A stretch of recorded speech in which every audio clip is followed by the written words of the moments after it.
So you work a lot with graphite or perhaps charcoal, but you've never really expanded your horizons, or you've seen some really cool techniques using graphite powder or charcoal powder, and you've been a little afraid to try it. It's daunting. Those jars are gigantic, right?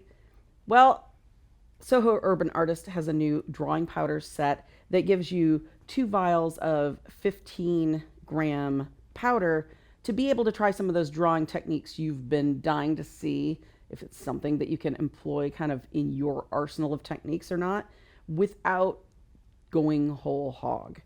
Now, these come with 2 powders, it comes with 2 stomps, and they're very easy to use. You just tap a little bit out. That's the graphite powder. And let's see the charcoal powder as well. And then we're going to give you just a full demo of them actually being used. Charcoal powder is beautiful and very dark. So let's show you a little bit of what you can do with these.